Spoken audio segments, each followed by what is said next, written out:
was a time when the most powerful families on earth believed they had discovered the secret to preserving power forever. They controlled kingdoms, they controlled armies, they controlled entire continents, and they all followed the same rule. Marry your relatives. Not occasionally, not by accident. Systematically, generation after generation, kings married cousins, uncles married nieces, dynasties married themselves. The goal was simple. Keep wealth inside the family. Keep power inside the family. Keep royal blood pure. But nature had other plans, because every generation made the bloodline weaker. Every generation increased the genetic debt. And eventually, some of the most powerful rulers in history became living proof of what happens when an empire values bloodlines more than biology. These are the most inbred kings in human history. Charles II of Spain, if one king represents the dangers of royal inbreeding, it is Charles II. The last king of Spain's mighty Habsburg dynasty. A man whose family tree looked less like a tree and more like a circle. By the time Charles was born in 1661, the Spanish Habsburgs had spent centuries marrying relatives. First cousins, second cousins, uncles and nieces again and again. His father, Philip IV, married his own niece. Modern genetic studies estimate Charles II's coefficient of inbreeding at roughly 0.25. In practical terms, that is similar to the genetic relationship expected from the child of a brother-sister union. The consequences were devastating. Charles struggled to walk, he struggled to speak. He suffered constant illness throughout his life. His famous Habsburg jaw had become so pronounced that chewing food was difficult. Foreign ambassadors described him as physically fragile and mentally vacant. He was so plagued by illness that his court believed he was literally cursed. History remembers him as El Hechizado, the bewitched. They even performed exorcisms on him. Despite ruling an empire that stretched across Europe, the Americas, Asia, and Africa, Charles was entirely incapable of producing an heir. He died childless in 1700 at just 38 years old. The Spanish Habsburg line died with him, and Europe immediately exploded into the War of the Spanish Succession, a catastrophic conflict triggered by a dead bloodline that killed hundreds of thousands of people. An entire dynasty had spent centuries protecting its bloodline, only for that bloodline to destroy itself. Tutankhamun, more than 3,000 years before Charles II, another royal family was making the same mistake. The pharaohs of ancient Egypt believed they were divine, gods in human form. And divine blood was not supposed to mix with ordinary people. For generations, royal brothers married royal sisters. The result was one of history's most famous rulers, Tutankhamun, the boy king. Modern DNA analysis suggests that Tutankhamun's parents were brother and sister.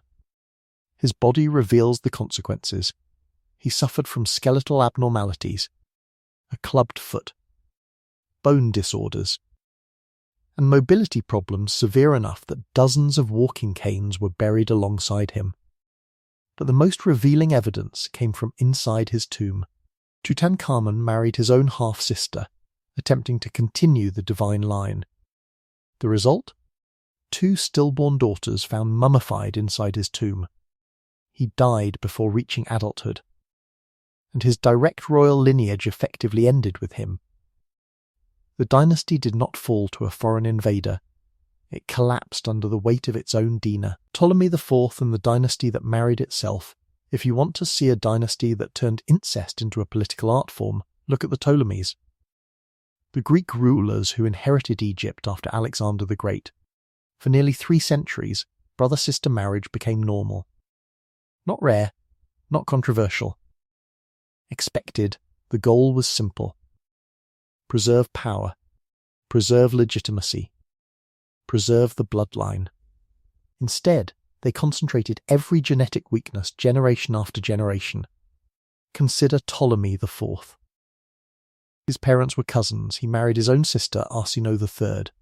Ancient writers describe him as weak-willed and heavily dependent on advisors. While rivals threatened Egypt from abroad, he became increasingly consumed by luxury and court intrigue. As generations passed, the dynasty became infamous for paranoia, assassinations, physical decline, and family murder. Brothers killed brothers. Sisters married brothers. Children inherited increasingly limited genetic diversity. By the time Cleopatra VII eventually inherited the throne, her family history had become a nightmare of incest, assassination, psychological instability, and dynastic collapse. The Ptolemies survived foreign enemies for centuries, but they could never escape themselves. Ferdinand I of Austria, the Habsburgs, learned surprisingly little from the disaster that destroyed their Spanish relatives. The Austrian branch continued marrying within a tiny circle of European royal families. One of the clearest examples was Ferdinand I of Austria. Born in 1793, Ferdinand suffered from epilepsy, developmental difficulties, and chronic health problems throughout his life. Despite becoming Emperor of Austria in 1835, many important decisions were quietly handled by advisors.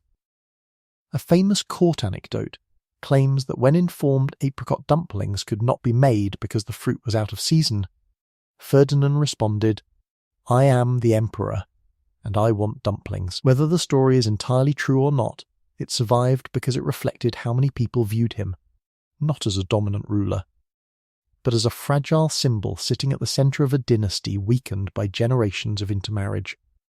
The empire remained powerful, its emperor did not. Alfonso Siachi and the royal disease. By the 20th century, scientists had already begun uncovering the secrets of genetics. Unfortunately, royal families were still making political marriages. Looking for a powerful alliance, Alfonso Sihi married Victoria Eugenie, the granddaughter of Britain's Queen Victoria. It was a political triumph, but a genetic catastrophe. Queen Victoria's bloodline carried haemophilia, a disorder that prevents blood from clotting properly.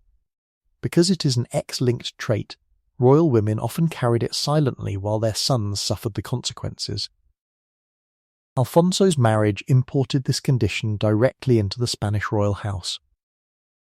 His eldest son and heir, Alfonso, Prince of Asturias, eventually bled to death after a car accident. Another son also inherited the disease. The consequences devastated the family. Alfonso Sihi grew increasingly bitter. He blamed his wife for bringing the mutation into the Spanish line. The marriage deteriorated. The family fractured. And yet the real problem had begun generations earlier. European royalty had become so interconnected that genetic disorders could spread from one royal house to another like an invisible inheritance.